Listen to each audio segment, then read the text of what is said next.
Halo Grit Squad, welcome back di Grit Sharing. Dan hari ini kita kedatangan tamu yang cukup cantik, prestasi, masih muda, namanya Clara. Selamat datang Clara. Dan mungkin Clara bisa menyebutkan nama lengkapnya karena cukup panjang. Mungkin kamu perkenalkan kepada Grit Squad. Thank you Ibu. Hai Grit Squad, kenalin aku Clara Alrosa Fernanda Sinaga. Aku sekarang mahasiswi semester 7 di Sistem dan Teknologi Informasi Institut Teknologi Bandung. Salam kenal. Ya, dan juga kepada Grit Squad, mungkin kenapa hari ini kita mengundang Clara? Karena ini sebenarnya Clara adalah salah satu pemenang daripada acara yang kita kompetisikan, yaitu di host oleh grup kita di 3 negara untuk orang-orang yang memang berprestasi dan berkontribusi dengan ilmu maupun sesuatu yang bermanfaat di masyarakat, di lingkungannya. Dan ngomong-ngomong senang sekali Clara, kita akhirnya bertemu. Dan karena kamu itu mewakili Gen Z seharusnya ya, bahwa betul. Bagaimana kamu bisa menepis bahwa stereotipnya orang terhadap Gen Z ini kayaknya negatif gitu. Apa yang bisa kamu sampaikan sebenarnya? Apakah itu memang demikian atau sebaliknya? Silakan. Makasih Bu untuk pertanyaannya. Pertanyaannya langsung daging ya Bu, di pertanyaan pertama. As a proud Gen Z of course, menurut aku itu semua salah. Well, menurut aku ada omongan-omongan di media sosial gitu kan Ibu, bahwa memang generasi aku atau generasi Gen Z itu generasi yang serba instan, pengennya cepet, atau generasi yang karena pengennya cepet jadinya lembek dan kurang gritnya gitu. Padahal dari banyak orang yang aku kenal, dari teman-teman aku, dari teman-teman kelas aku bahkan, aku melihat bahwa generasi aku, termasuk aku sendiri, kita adalah generasi yang memiliki banyak aspirasi Bu. Kami melihat bahwa memang dengan kemudahan teknologi, dengan kemudahan akses, sehingga kami bisa lebih banyak bercita-cita Bu, untuk masa depan yang lebih baik gitu. Dan mungkin memang karena ada banyaknya informasi dan juga jadinya banyak aspirasi, kadang-kadang memang kita agak kurang fokus ya mungkin ya. Cuman menurut aku bagaimana sebetulnya Gen Z itu bisa dibantu diarahkan seharusnya. Jadi kita generasi yang paling muda, udah ada Alpha ya sekarang ya. Salah satu generasi yang paling muda itu tuh harusnya bisa dibantu untuk diarahkan dari aspirasi-aspirasi dan cita-cita idealnya untuk akhirnya dibantu mewujudkannya, Bu.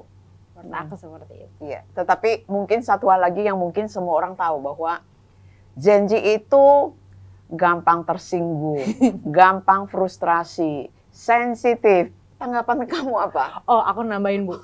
Dikit-dikit healing. Dikit-dikit healing. Tanggapan aku, jujur, in a way or two, menurut aku ada betulnya juga Bu memang. Itu memang jadi kekurangan generasi kami. Tapi kadang stereotip atau generalisasi menurut aku terhadap generasi kami, itu menjadi hambatan bagi kami untuk diberikan tanggung jawab yang lebih Bu. Gitu. Jadi menurut aku tidak semua Gen Z demikian gitu, tidak semua Gen Z dikit-dikit healing atau dikit-dikit gampang tersinggung. Namun karena generalisasi ini, Gen Z itu jadi dipandang sebelah mata, sehingga mungkin memang aku baru selesai magang Bu, gitu kan. Dan memang aku melihat bahwa aku bisa membuktikan dengan performa aku bahwa memang aku capable untuk melakukan tanggung jawab yang diberikan. Dan harapannya para Grit Squad bisa melihat generasi Gen Z atau Gen Z ini menjadi generasi yang memang tidak seutuhnya seperti yang ada di media sosial gitu. Bahwa memang ada banyak generasi Gen Z yang sebetulnya sangat capable dan bertentangan dengan stereotip yang ada Bu. Kamu ini didengar nih oleh para Grit Squad di sana bahwa tidak semua Gen Z itu seperti yang diomongin lah ya. Karena hampir tiap hari kita bilang bahwa bahkan ada yang sampai mengatakan bahwa ya sebenarnya company itu kalau terlalu banyak janjinya itu juga menjadi bumerang. Karena mereka itu tukang bosen kemudian jenuh, salah satu penyebab mereka akhirnya nggak berproduktif. Tapi menurutku bahwa apa yang kamu sampaikan sebenarnya ada positifnya. Kenapa? Betul. Nggak semuanya demikian. Tapi mungkin bisa Contohnya jadi kamu kan, ya nggak? Jadi Amin. itu yang mungkin akan membuat para Gen Z di luar sana bahwa contoh Gen Z yang berhasil itu juga banyak.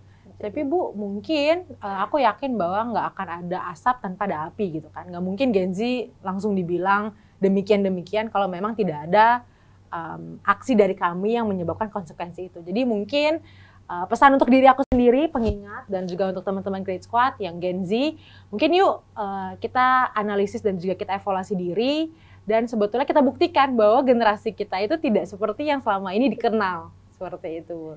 Iya, bagus banget. Jadi gini, Clara itu kan salah satu mahasiswi di ITB. Betul, Bu. Kamu mungkin bisa sharing background study kamu, dan juga kenapa kamu memilih jurusan sistem dan teknologi informasi. Yes, thank you, Bu. Jadi memang waktu aku SMA, aku memang melihat bahwa the future is on tech. Jadi aku melihat bahwa memang, bahkan dulu waktu aku masih SMA, berarti 3 tahun yang lalu, bagaimana pesatnya perkembangan teknologi itu dan bagaimana itu impact our life. Apalagi waktu itu aku milih jurusan itu waktu COVID, Bu. Jadi itu signifikan sekali bagaimana teknologi itu membantu kita to stay connected, right? Dan dari situ aku melihat bahwa I would want to be part of the change.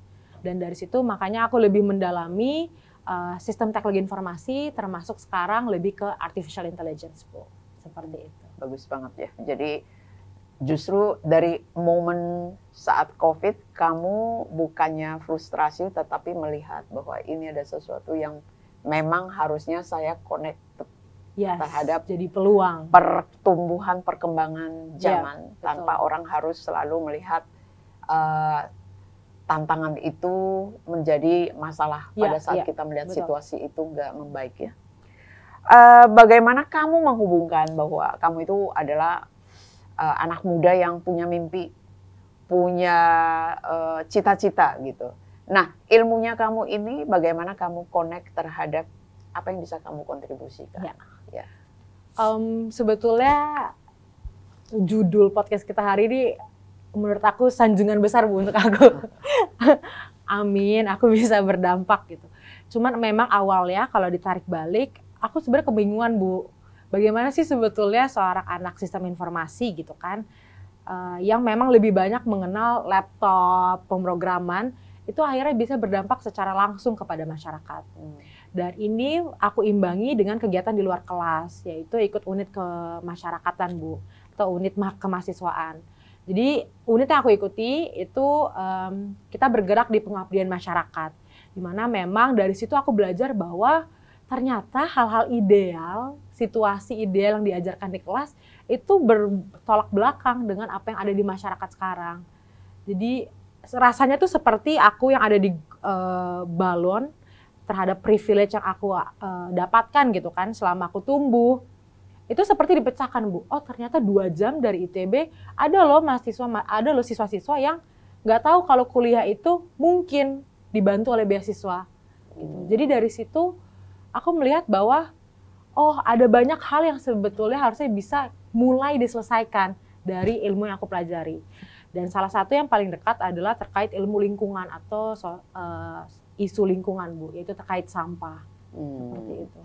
Nah, kamu pertama kali cara melihat bahwa oke, apa yang harus saya lakukan untuk sampah, dan supaya benar-benar ini bisa, kan kalau dengar cerita tadi kita ngobrol bahwa setiap hari kamu harus melewati tempat, melewati tumpukan sampah yang bau itu. Jadi ya balik lagi kita bilang bahwa tentunya yang melewati itu nggak hanya kamu. Betul. Tetapi sangat baik bahwa kamu itu bisa, yaitu tadi dorongan keinginan kamu bahwa aku harus bisa berkontribusi. Sehingga kamu melihat bahwa bau ini harus diapain sih? Apakah tiap hari seperti ini? Nah, mungkin itu kamu bisa cerita sedikit. Kenapa kamu sampai punya ide, aku harus bikin sesuatu nih tentang sampah? Sebetulnya sederhana sekali gitu. Jadi ITB itu tuh ada berbagai gerbang, Bu. Salah satunya gerbang yang dekat dengan tempat pembuangan sementara, yaitu dan suatu waktu di Bandung ada terjadi kebakaran di tempat pembuangan akhir kita, Sarimukti. Jadi karena TPA Sarimukti terbakar, sehingga sampah-sampah yang dikoleksi di TPS atau pembuangan sementara itu tidak bisa diangkut ke TPA Sarimukti. Akhirnya menyebabkan penumpukan, Bu, di titik-titik TPS. Salah satunya di dekat gerbang ITB, Bu. Jadi di dekat gerbang yang biasanya aku turun untuk ke kampus, setiap pagi tuh aku jengkel, Bu, sebetulnya. Bau banget sampahnya. Jadi, tapi at that one point juga aku jadi terpantik, Bu. Ini aku mau pergi ke kampus yang katanya adalah pencetak pemimpin-pemimpin Indonesia kelak. Namun kenapa masalah sosial, masalah atau bisa disebut isu yang simple gitu kan, itu tidak terselesaikan gitu. Jadi awalnya aku jengkel karena bau kurang sedap, jadinya aku frustasi, Bu, kepada diri aku sendiri. Kenapa aku yang memiliki, menurut aku privilege untuk berkuliah gitu kan selama 4 tahun, dan kebetulan di ITB, kenapa aku yang selama 4 tahun kuliah ini kok rasanya tidak bisa melakukan apapun nih? Bagaimana aku mau menyelesaikan masalah-masalah di masa depan kalau masalah kini yang di depan mata aku sendiri itu tidak ada solusinya atau tidak ada sedikit pun usaha dari aku gitu. Dan jadinya itu tuh sebetulnya semua bermula dari obrolan-obrolan sebaya, Bu. Obrolan dengan teman kelas aku, dengan teman sejurusan aku. Dan dari situ timingnya sangat tepat di mana ada pendaftaran lomba, Bu, untuk inovasi terhadap Smart City. Coba kita bayangkan Smart City, namun masalah sampah belum kian atau belum kunjung selesai gitu kan. Jadi dari sini aku dan juga teman sekelas aku bersama kakak tingkat dari Teknik Informatika, kita bertiga akhirnya memutuskan untuk mendalami terkait masalah sampah ini. Lalu lahirnya solusi kami yang kami sebut sebagai EcoSorter, Bu. Dan itu berbasis AI. Betul, Bu. Tujuan akhirnya nanti itu kemana? Nah, jadi sebetulnya sebelum kita ke tujuan akhir, aku mau izin, Bu, kulik sedikit ya, Bu, ya. Jadi sebetulnya kenapa sih dengan masalah atau manajemen sampah di Indonesia? Tentu ada banyak faktor. Salah satu faktornya yang kami temukan adalah sampah-sampah ini tidak terpilah. Memang kita sudah sering lihat sampah-sampah atau kotak sampah yang organik, plastik, dan juga B3 seperti itu kan. Namun pada akhirnya sampah-sampah itu saat diangkut ternyata mereka digabung lagi, Bu, dicampur lagi dalam banyak praktiknya di masyarakat. Pada akhirnya mereka bertumpuk menjadi satu di TPS atau pembuangan sementara. Pada akhirnya TPS menurut hasil validasi atau interview kami juga dengan TPS sekitar ITB, satu, sampah yang datang itu sudah berkumpul, dan kedua, seharusnya itu bisa dipilah, Bu, namun secara manual. Namun masalah ketiga muncul, ternyata sumber daya manusia atau staf yang untuk melakukan atau berfokus melakukan pemilahan, khususnya pemilahan plastik, itu tidak cukup untuk menandingi banyaknya sampah yang masuk tiap harinya. Akhirnya sampah tersebut jadi bersatu, 2 hari, 3 hari udah jadi lengket. Akhirnya harus diangkut ke TPA, dan akhirnya ujung-ujungnya dibakar, Bu. Kumpul jadi satu juga? Kumpul jadi satu juga gitu. Jadi sebetulnya banyak program-program terkait gerakan pemilah sampah, terkait banyak sekali solusi yang sudah dijalankan terhadap sampah, dan memang pasti ada improvementnya terhadap masalah ini. Namun kami melihat, mungkin ada satu gap yang belum di-cover. Bagaimana bila kita mengembangkan mesin yang bisa memilah sampah sehingga mempercepat proses yang sebelumnya manual itu menjadi otomatis dengan artificial intelligence. Itulah lahirlah EcoSorter atau pemilah sampah otomatis yang berbasis convolutional neural network atau artificial intelligence, Bu. Oke, dan ngomong-ngomong mengenai mesin pemilah ini kayaknya menarik banget. Tetapi apakah saat ini sudah mulai diarahkan ke pembuatan mesin ini atau sudah ada sponsornya? Ya, jadi sebelumnya memang kita sudah ada kerjasama dengan satu BUMN, Bu. Namun satu dan lain hal memang terkendala terkait kontrak dan juga komitmen. Sehingga sekarang memang mesinnya masih di-develop terkait proof of concept-nya atau proof of idea-nya gitu. Kalau nanti mesinnya ada, kayaknya aku akan beli mesinnya itu. Kayaknya bermanfaat karena itu tadi, sampah itu mungkin kita bisa bagi dalam tong sampah yang berwarna beda-beda. Betul. Tapi si pengangkut sampahnya ditumpukin juga ke truk sampah jadi satu ya. Mungkin itu salah satu solusi yang tidak pernah akan selesai. Betul. Dan kamu tahu nggak kenapa kamu itu dipilih sebagai salah satu pemenang? Jadi grup Great Eastern ini sangat peduli terhadap lingkungan dan kebetulan dengan ulang tahun daripada Great Eastern ini yang ke-116. Jadi grup itu merasa kita akan bikin satu kompetisi yang mana di situ orang-orang yang punya prestasi, punya ide dan manfaat yang bisa dinikmati oleh orang sekitarnya itu akan menjadi salah satu motivasi lah. Mempengaruhi orang lain, ayo kita peduli. Karena kalau nggak dari kita siapa lagi, kan seperti itu. Jadi kamu akhirnya memenangkan kompetisi itu yang kita kasih topiknya itu The Great You.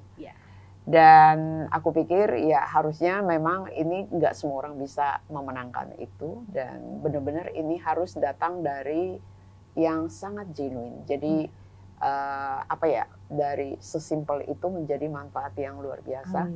Dan kamu bisa ceritakan ke kita mungkin terutama Great Scott yang di luar sana bahwa apalagi sih kompetisi yang pernah kamu ikutin, mungkin buat sharing supaya semua yang disebut janji itu akan bangkit dari yang tadinya mungkin gak jelas nih, aku mau kemana nih, terlalu banyak mimpi, terlalu banyak rencana, terlalu banyak aspirasi. Nah itu mungkin kamu begitu sharing, mungkin mereka akan terinspirasi untuk lakukan sesuatu yang mungkin aku akan fokus ke sini aja. Aku sebetulnya juga masih dalam perjalanan aku menuju the great you atau the greatness gitu kan. Tapi mungkin aku berkesempatan dan diberi anugerah juga untuk mengikuti beberapa kompetisi dan akhirnya memenangkannya, termasuk The Great You campaign. Yang pertama sih mungkin yang paling berkesan, Ibu, waktu itu aku kebetulan mewakili Indonesia di ajang Product Innovation di London, Bu, di United Kingdom. Dimana memang di situ kami, aku juga bertiga lagi gitu kan, dengan teman-teman aku, 2 teman aku, kami menginovasikan suatu produk di mana kini sekarang kami bisa membantu mereka yang memiliki masalah kerontokan rambut. Agak jauh ya Bu ya topiknya. Tapi waktu itu nama ide kami adalah kami sebut sebagai Volygenics, Bu. Jadi itu terobosan baru yang sebelumnya orang-orang harus merasakan sakit, harus disuntik, harus ada downtime-nya gitu kan. Untuk terkait masalah kerontokan rambut, kini mereka bisa dengan metode yang lebih relaks, dengan ultrasound dan juga nano atau nanomolekul. Gitu. Luar biasa ya. Dan aku pikir bahwa dengan kamu yang menang juga di London, menang nggak itu? Itu waktu itu top 10, Bu. Oh, top 10, ya top bagus 10 global. Itu berarti antar negara juga ya? Atau betul, kamu dari mewakili 65 negara. Luar biasa ya. Jadi anak muda, janji yang berprestasi. Harusnya kalau semakin banyak Clara berikutnya, luar biasa. Amin. Dan kalau kita bilang, kamu juga memenangkan beasiswa ke Italia. Betul. Mungkin kamu bisa cerita sedikit bahwa itu apa, sehingga apa yang kamu lakukan sehingga kamu bisa menjadi salah satu beasiswa yang kamu dapatkan ini untuk belajar berapa? 5 bulan ya? 5 bulan, Bu. Jadi memang aku puji Tuhan, aku mendapatkan kesempatan untuk exchange selama 1 semester atau 5 bulan di University of Padua di Italia. Jadi dan memang itu Bu dilatar belakangi dengan kisah aku terkait ekosorter tadi atau masalah sampah tadi. Gitu. Jadi bagaimana aku melihat bahwa memang ekosorter ini masih jauh dari kata sempurna dan salah satunya dari aspek artificial intelligence-nya yang menjadi value proposition-nya. Gitu. Jadi dari ekosorter ini aku melihat dengan kesempatan ISMA atau program dari Kemendikbud, itu aku bisa mempertajam pengetahuan dan juga pemahaman aku terkait artificial intelligence di Padua atau di Italia, seperti itu. Oke, jadi yang kamu nanti pelajari 5 bulan di sana itu memperdalam artificial intelligence. Oke, balik lagi bahwa kamu karena menjadi salah satu pemenang The Great You, apa yang kamu persiapkan seandainya kamu nanti akan diundang dan di satu sisi kamu juga harus belajar ke Italia, mungkin.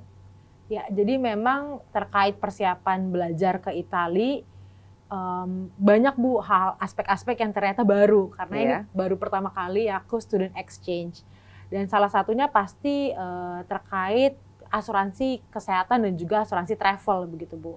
Dan dari sini juga anugerahnya aku bisa kenal dengan Great Eastern yang memang akhirnya dipilih untuk tak hanya aku tapi juga batch ISMA Italia untuk melindungi dan juga menjadi asuransi travel kami di Italia selama 5 bulan. Jadi sebenarnya kamu nggak mengenal Great Eastern General Insurance Indonesia? Jadi sebelumnya tuh memang aku mengetahui terkait Great Eastern Life. Namun dari ISMA Italia ini aku belajar lebih banyak, oh ternyata untuk persiapan dan juga untuk studi abroad itu perlu dan sangat penting memiliki travel insurance. Ya, jadi kamu mungkin perlu tahu juga bahwa General Insurance kan tidak hanya Great Eastern, jadi tentunya kita punya sesuatu sehingga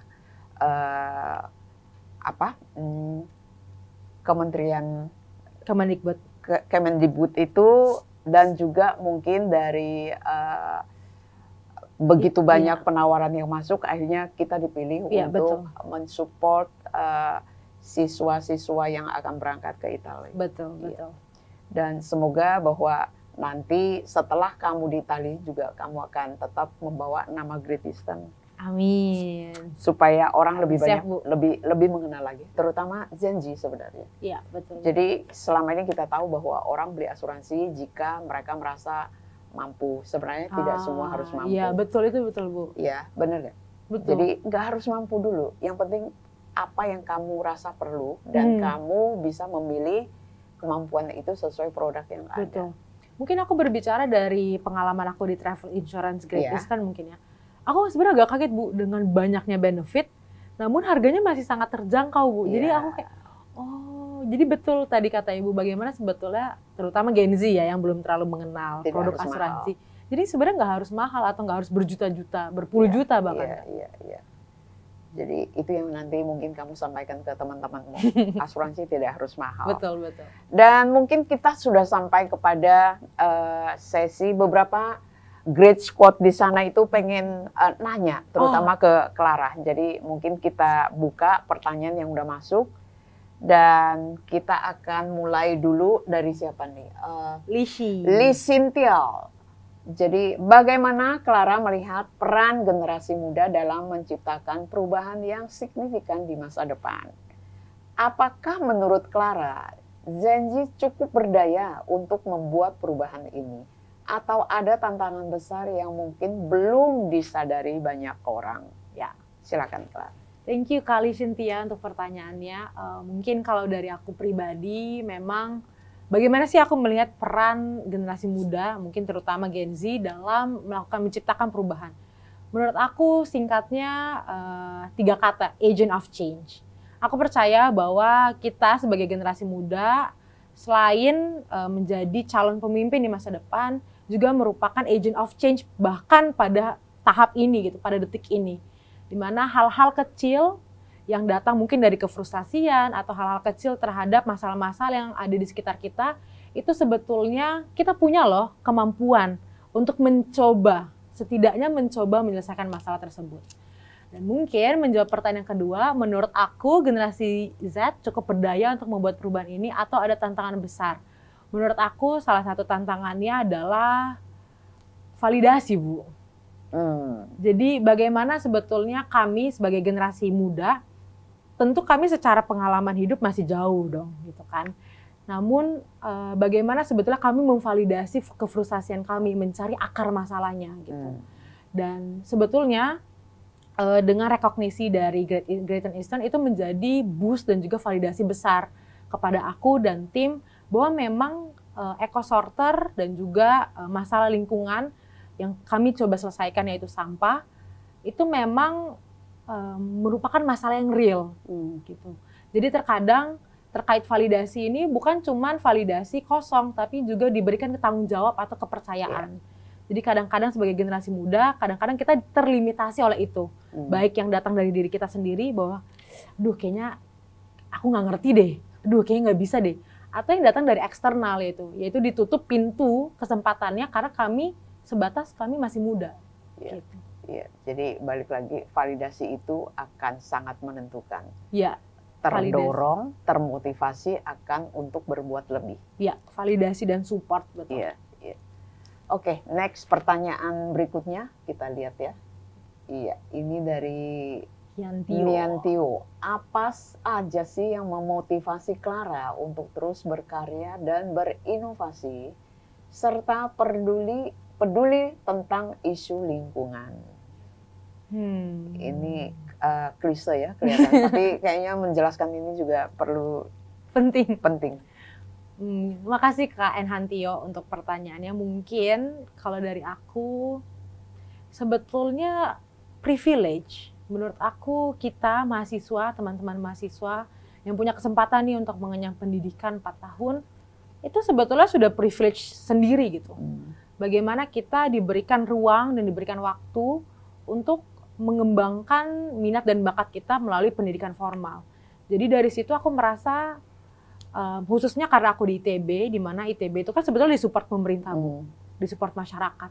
Jadi bagaimana aku merasa bahwa harusnya aku give back to society, bahkan dari hal-hal kecil. Gitu. Jadi mungkin itu yang memotivasi aku bahwa aku bisa sampai sejauh ini, walaupun memang jalannya masih jauh ke depan, itu karena banyaknya dukungan-dukungan yang datang kepada aku, kesempatan-kesempatan yang dibuka kepada aku, termasuk beasiswa ke Italia.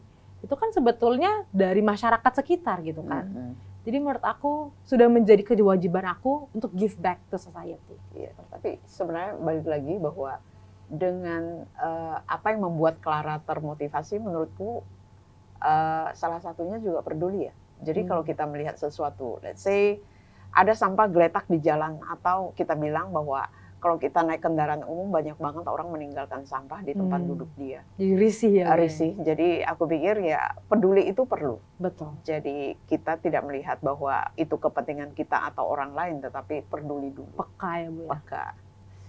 Nextnya pertanyaan berikutnya. Dari Lopdet. Menurut Clara sejauh apa teknologi AI dapat membantu manusia menyelesaikan permasalahan lingkungan? Ini kamu banget nih. Mungkin aku sudah 3 tahun, semester 7 kan. Jadi selama 3 tahun aku kuliah, ada satu kalimat yang selalu ada di kepalaku, Bu. Technology is meant to make us do more things with less. Jadi bagaimana sebetulnya teknologi ini membantu kita untuk melakukan lebih banyak hal dengan effort yang lebih sedikit. Dan menurut aku ini sama halnya dengan bagaimana AI terhadap masalah lingkungan. Bagaimana sebetulnya sesimpel kita bisa melakukan sortir sampah dengan lebih banyak tanpa banyak SDM, dengan lebih sedikit SDM, lebih sedikit waktu, dan juga lebih sedikit effort. Jadi ini sebetulnya menurut aku bagaimana AI sekarang bisa diimplementasikan. Apalagi next-nya, apalagi nih ke depannya nih. AI terhadap masalah lingkungan. Sangat membantu ya, sangat membantu. Dan pertanyaan berikutnya, ya Aldo Tra, pertanyaan ke Clara, boleh dong kasih tips dan motivasi untuk anak muda sekarang yang pengen punya kesempatan untuk berkompetisi dan melakukan sesuatu yang inovatif. Menurut aku tipsnya adalah saat kita ada info tentang lomba yang memang kita tertarik, ikut aja. Walaupun ada nih bisikan-bisikan di hati, aduh kayak susah deh. Aduh kayaknya aku pertama kali nih ikut ini. Ikut aja gitu. Jadi kadang masalah dengan generasi kita termasuk dengan aku adalah kita terima banyak informasi tapi diri kita sendiri yang mengukung untuk mengambil opportunity itu. Jadi mungkin pesan aku dan juga reminder untuk diri sendiri adalah just take the chance. Ambil aja kesempatannya. The limit is you. The limit is you, betul. Iya, itu bagus banget. Jadi mudah-mudahan bahwa jangan pernah takut sebelum kamu mencoba. Betul. Jadi ambil dulu, just do it. Just do it. Iya, saya pikir itu udah benar banget. Dan kita mungkin ke pertanyaan ini terakhir ya nanti. Satu lagi, dan ini dari Adelia Nans. Sebagai anak muda, bagaimana Clara membagi waktu antara mengembangkan teknologi, mengikuti lomba, dan menjalankan aktivitas lainnya, dan harus kelihatan cantik dong. Ya, coba. Silakan. Agak susah pertanyaannya Kak Adeline karena menurut aku bukan contoh terbaik dalam hal manajemen waktu atau manajemen energi. Karena ada masanya waktu aku semester 3, terutama semester 5, Bu. Itu ada masanya aku nggak tidur, Bu. Jadi menurut aku... Nggak tidur karena apa? Jadi aku dari jam 7 sampai jam 4 sore tuh full kuliah. Terus nanti dari jam 4 sampai jam 8 malam itu biasanya bahas lomba, Bu, sama temen aku. Terus dari jam 8 sampai jam 12 itu biasanya aku ngerjain tugas-tugas kampus. Terus dari jam 12 sampai jam 1 itu aku scroll TikTok. Gitu. Jadi dari terus nanti harus bangun lagi jam 6 gitu kan. Jadi mungkin yang aku pelajari dari teman-teman aku yang memang lebih unggul mungkin ya manajemen waktunya, dan aku juga sekarang berusaha keras untuk tanamkan adalah bagaimana kita memiliki mindset bahwa tomorrow is now gitu. Jadi apa yang kita lakukan hari ini itu akan berdampak ke besok. Jadi kalau misalkan hari ini aku gagal untuk membagi waktu aku, jadi misalkan aku tidur cuma 3 jam, berarti besok aku waktu ke kampus aku jatuhnya akan ngantuk. Terus akhirnya aku harus mengambil lebih banyak waktu lagi untuk memahami ulang mata kuliah yang tadi diajarkan. Jadi menurut aku pada akhirnya dalam melakukan segala hal, dalam memilih komitmen, itu lakukan prioritas juga gitu. Mana yang prioritasnya paling urgent, mana yang prioritasnya bisa dikesampingkan atau dinantikan gitu. Jadi biasanya aku pakai Eisenhower Tower, Bu. Pakai matriksnya gitu, mana yang urgent. Supaya kamu tahu prioritas saya mana nih. Betul. Itu diurutin ya. Baru dari situ aku alokasin waktunya sesuai kapabilitas aku. Luar biasa ya. Karena balik lagi bahwa kalau nggak tidur terus, otomatis otak nggak bisa berpikir. Betul. Ya. Dan itu biasanya cenderung akan berdampak pada study, tidak fokus, ya, ngantuk. Dan kita karena Great Squad, karena kita nggak bisa semua diakomodir, maka pertanyaan yang tadi dari para Great Squad itu kita pilih, kita hanya ambil 5 karena waktunya juga nggak cukup. Tetapi dari akhir perbincangan kita ini sebenarnya udah banyak nih yang kita obrolin, terutama topiknya itu mengenai janji. Ya. Bahwa dari obrolan kita ini mungkin kamu boleh nggak sih kasih 3 tips aja. 3 tips. Kepada para Great Squad yang terutama untuk Gen Z, apa yang mereka harus lihat? 3 pesan yang mana mereka juga akan menjadi Gen Z yang berprestasi ke depannya. Ya. Silakan. Thank you Ibu untuk waktunya, dan thank you Great Squad untuk waktunya udah nonton. Mungkin terakhir dari aku 3 pesan dari aku. Mungkin 3 pesan untuk kita bersama ya, karena kita kan sama-sama sedang belajar. Yang pertama menurut aku be mindful, dimana di setiap kondisi, di setiap situasi, coba betul-betul be present di waktu itu gitu. Artinya, coba kita betulan peka terhadap lingkungan kita betulan melihat apa yang sedang terjadi. Karena dari situ akhirnya kita akan timbul nih pemantik-pemantik pertanyaan. Kok begini ya? Kok begitu ya? Apa yang bisa kita lakukan? Jadi menurut aku pada akhirnya sebelum kita peka, kita harus terlebih dahulu be mindful. Kemudian yang kedua, aku suka banget tadi kata Ibu, the limit is you. Jadi percaya deh bahwa banyak kesempatan yang ada di depan kita, banyak kesempatan yang mungkin belum kita cari atau kita temukan. Tapi pada akhirnya di depan setiap kesempatan itu betul-betul yang membatasi kita menuju the greatness atau kesuksesan adalah diri kita sendiri. Dan yang terakhir mungkin dari aku, ini sebetulnya jadi pembelajaran besar untuk kehidupan aku. Start small, start now. Jadi apapun aspirasi kita, yang tadi aku bilang gitu kan, kita sebagai generasi muda tuh banyak banget aspirasinya. Tapi dari aspirasi-aspirasi itu coba deh mulai sedikit, mulai satu, langkah kecil, start small, tapi mulai dari sekarang. Luar biasa ya, coba tepuk tangan dulu buat Clara, luar biasa. Jadi sharing yang sangat bermanfaat sebenarnya. Jadi mungkin Zenji itu setelah mendengar apa yang kamu sampaikan tadi, tidak pernah akan merasa takut dan tidak pernah menunda apa yang pengen dicoba. Amin. Dan jika punya ide, segera lakukan mulai dari yang kecil. Tentunya hasilnya akan menyusul. Amin. Karena tanpa action kita tidak bisa mengharapkan hasil yang mau bagaimanapun. Kita udah di akhir daripada great sharing ini, dan kepada para follower maupun Great Squad, ikutin terus Instastory daripada greateastern.id, dan kita akan ketemu lagi di sesi berikutnya yang lebih menarik dengan topik yang lebih baik, yang tentunya menginspirasi para semua orang lah. Kita bilang bahwa cita-cita itu nggak pernah akan berhasil kalau kita tidak pernah melakukan. Kalau hanya mimpi, tetap menjadi mimpi. Dan satu hal yang aku pernah lihat dari podcast di mana gitu, bahwa mimpi itu harus membuat kita rasa takut. Ya, betul. Karena kalau mimpi kecil itu nggak pernah membuat kita takut. Mimpi besar itu harus takut, dan kita berusaha untuk mendapatkan mimpi itu menjadi nyata. Demikian di akhir podcast kita, dan terima kasih Clara sudah datang, dan semoga studi kamu berhasil. Amin. Dan setelah kamu lulus, kamu akan menjadi seseorang yang memang sangat menginspirasi orang lain. Amin. Dan bermanfaat untuk lingkunganmu dan orang lain juga. Terima kasih, sampai jumpa. Reach for Great. Bye.